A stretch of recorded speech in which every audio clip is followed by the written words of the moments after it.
Silakan pelajari semua ilmu di alam ini, namun jangan sampai malah jadi bingung sendiri. Karena di setiap ilmu pasti akan ada kontradiksi yang bisa mengecoh hati nurani.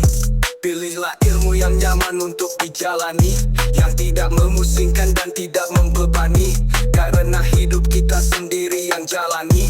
Putuskan langkah dengan hati yang berani.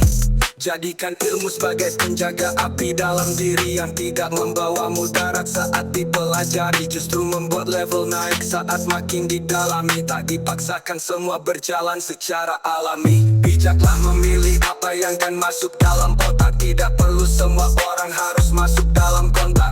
Jaga reaksi agar tak membuat energi retak, karena apa yang keluarkan dianggap sebagai watak. Kita perlu fleksibel dalam bersosialisasi. Tak semua harus serius, cukup sekadar basa-basi. Nanti kita pastikan lihat dari setiap sisi siapa saja yang connect dan satu frekuensi. Tidak usah paksakan diri untuk disenangi, dan tak semua orang juga harus kita senangi. Karena itu tidak akan pernah terjadi, hanya akan membuang banyak energi.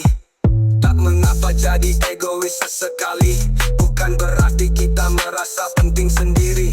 Hanya bentuk rasa sayang ke diri sendiri yang tak semua orang bisa mengerti.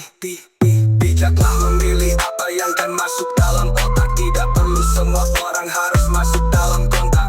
Jaga reaksi agar tak membuat energi retak, karena apa yang keluarkan dianggap sebagai watak. Biarkan orang dengan perilaku dan opini, cukup perhatikan, tak semua perlu ditanggapi. Selama itu tidak membuat kita rugi, biarkan mereka dengan perannya sendiri. Tidak semua kabar juga layak kita ikuti. Saring semua informasi sebelum kita amini. Di kondisi zaman yang tidak pasti ini, jangan sampai hal yang tak penting racuni hati. Fokus saja di jalur yang mau kita jalani. Jangan asal reaksi membuat kita terdistraksi. Hidup bukan perkara siapa yang lebih tinggi. Tetaplah tenang, FOMO bukan solusi. Bijaklah memilih apa yang akan masuk dalam otak. Tidak perlu semua orang harus masuk dalam kontak.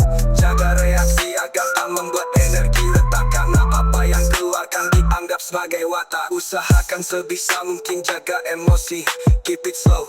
Tak perlu jadi sosok yang ambisi. Susun dalam senyap semua rencana dan misi. Keep it low, tak semua harus tahu kita punya visi. Jadikan sabar sebagai pegangan di tiap situasi. Jangan terjebak dalam sebuah perdebatan basi. Tak semua pertempuran harus kita hadapi. Pilih dengan bijak mana yang harus kita sikapi. Pastikan semua hal tersusun dengan rapi. Untuk diri sendiri yang tak semua orang kan peduli. Jangan umbar energi sampai padamkan api. Terkadang diam bisa membawa tenang dalam hati. Bijaklah memilih